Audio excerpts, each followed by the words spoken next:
दुसऱ्यांदा यशस्वीपणे आपण लोकसभेला समोर जात आहोत। आपल्या सर्वांना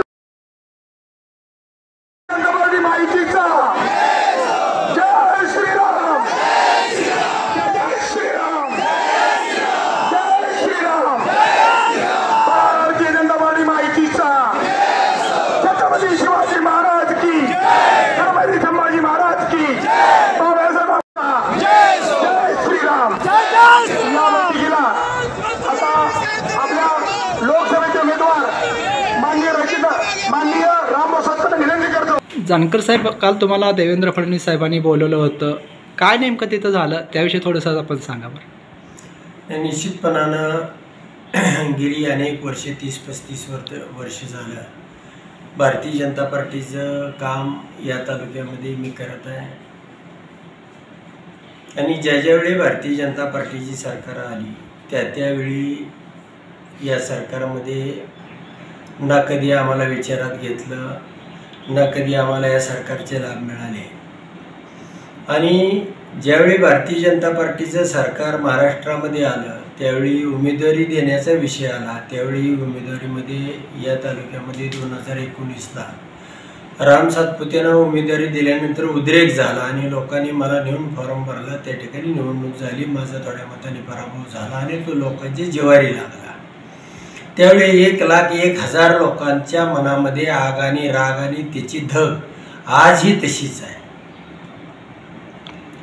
या ठिकाणी सोलापूर लोकसभेच्या विषयानं मला पार्टीनं बोलवून घेतलं होतं आणि त्या ठिकाणी सांगण्यात आलं होतं की बाबा तुम्हाला सोलापूरची उमेदवारी देतोय, आमच्याकडून जी पाठीमागे चूक झाली त्याची आम्ही भरपाई करतोय। त्यामुळं 2-3 हजार कार्यकर्ते आमचे गेली 15 दिवस सोलापूरमध्ये राबत होते आणि अचानक एक दिवस जी या ठिकाणी उमेदवार होते राम सातपुते त्यांना सोलापूरमध्ये उमेदवारी दिली गेली आणि आमच्या सगळ्या कार्यकर्त्याच्या मनामध्ये त्याचा राग किंवा असा सन्नाटा निर्माण झाला। नुसता सोलापूर जिल्ह्यामध्येच नाही, आजूबाजूचे 10-15 तालुक्यामध्ये आमच्यावरती प्रेम करणारी जे लोक आहेत ह्या लोकांना खूप त्याचं दुःख झालं आणि याचा कुठेतरी बदला घेऊ, आपण ह्या पक्षाला धडा शिकवू ही भूमिका कार्यकर्त्यांनी घेतलेली होती। त्यामुळे माझा निर्णय आजपर्यंत झालेला नाही आणि त्या तुमच्या काय अडचणी आहेत यासाठी काल नागपूरला खास विमानानं मला नेण्यात आलेलं होतं। त्या ठिकाणी चर्चा झाली, या पाठीमागं खूप चुका झाल्या, परंतु यापुढं आता मोहिते पाटील पक्षातून बाहेर पडलेले आहेत, सगळ्या प्रकारचं सहकार्य तुम्हाला देऊ, सगळी ताकद देऊ, उमेदवारी तर देऊच देऊ, पण तुम्हाला जे जे तुमच्यासाठी ताकदीनं करता येईल ते करू अशा पद्धतीचं आश्वासन दिलं होतं। परंतु संध्याकाळी इथं आल्यानंतर न बोलवता शेपाशे कार्यकर्ते आले आणि त्यांनी सांगितलं की आपल्याला भाजपचा प्रचार करायचा नाही, आपली मीटिंग लावा या ठिकाणी आणि मीटिंगमध्ये निर्णय होऊ द्या, जे लोक म्हणतात त्यांचं ऐकून घ्या आणि त्या पद्धतीनं तुम्ही निर्णय करा अशा पद्धतीची भूमिका मांडल्यामुळं येणाऱ्या 19 तारखेला संध्याकाळी 5 वाजता या ठिकाणी तालुक्यातल्या सगळ्या कार्यकर्त्यांची मीटिंग बोलवण्यात आलेली आहे आणि त्यामध्ये निर्णय। तुमची नाराजी पक्षावर आहे का विद्यमान माढा लोकसभेचे जे उमेदवार आहेत त्यांच्यावर आहे? नाही, माढा लोकसभेचे उमेदवार माझे मित्र आहेत आणि अतिशय चांगले संबंध आहेत। सांगोल्याचे शहाजी बापू असतील तेही माझे मित्र आहेत। उमेदवाराविषयी नाही, पक्षाविषयी पक्ष नेतृत्वानं ज्या ज्या चुका केल्या त्या अतिशय गंभीर केल्या, त्या आमच्या कार्यकर्त्यांच्या हृदयावरती त्याचा घाव इतका जोरदारपणानं झाला, कारण आमचा पराभव फार थोडक्या मताने झालेला होता, 1000-1200 मतांनी। त्यामुळे तो घाव पुसायला अजून कार्यकर्ते तयार नाहीत। ज्या ज्या मतदारांनी मत दिलं त्या प्रत्येकाच्या मनामध्ये ही भावना आहे। तुमचे सहकारी, तुमचे मित्र, तुमचे प्रतिस्पर्धीत रामभाऊ सातपुते काल असं मीडियाला म्हणाले सोलापूरमध्ये की नक्की जानकरांबाबत गोड बातमी ऐकायला मिळेल, नेमकं तुमचा प्रतिसाद काय असणार आहे त्यांच्या त्या वाक्याला किंवा त्यांच्या त्या भूमिकेला?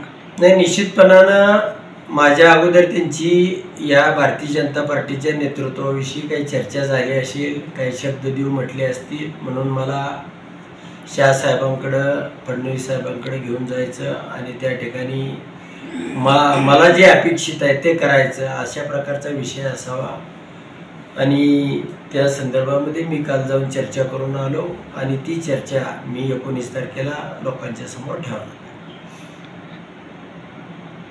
ज्यांच्याशी तुम्ही आयुष्यभर संघर्ष केला त्यांच्या हातात तुम्ही आज देत आहात. परिस्थितीवश आहे, राजकीय परिस्थितीवश आहे की कुठं अंतर्मुख होऊन तुम्ही तुमचा मार्ग बदललेला आहे? नाही, मी लढणारा कार्यकर्ता आहे. मी गेली 40 वर्ष वाघासारखा या तालुक्यामध्ये लढलेलो आहे. आजही माझ्या 52 ग्रामपंचायती आहेत. ग्रामपंचायत मतदारसंघातून मी 1200 पैकी 600-750 मतं मिळवून मार्केट कमिटीला विजयी झालेलो आहे. त्याच्याही पाठीमागच्या 10 वर्षापूर्वी माझ्या मिसेस ह्या 3 मतांनी मार्केट कमिटीला पराभूत झालेल्या होत्या. या तालुक्यामध्ये निम्मी ताकद आमची मार्केट कमिटी असेल, ग्रामपंचायतीचे सदस्य असतील, सरपंच असतील किंवा विधानसभेच्या निवडणुका असतील. 2014ची आमची निवडणूक फार काय 4-5 हजार मताच्या फरकाने झाली. तर अशा पद्धतीनं आमची ताकद या तालुक्यामध्ये 50% आजही आहे, उद्याही राहील. आणि अशा परिस्थितीमध्ये जर हे नेतृत्व कायम सातत्यानं असा अन्याय करत असेल तर मोहिते पाटील शत्रू वाटायचा लोकांना म्हणजे त्याबद्दल थोडी तीव्रता कमी झाली आणि भाजपचंच बघू ही भूमिका बळावली. अशा पद्धतीचं वातावरण या तालुक्यामध्ये तयार झालं आणि त्यातून मग मोहिते पाटलाचा बरोबर साठलोटो करू, लोकसभेला त्यांना मतं देऊ आणि विधानसभेला आपल्याला मतं घेऊ असा एक विचार या तालुक्यामध्ये पुढे येऊ.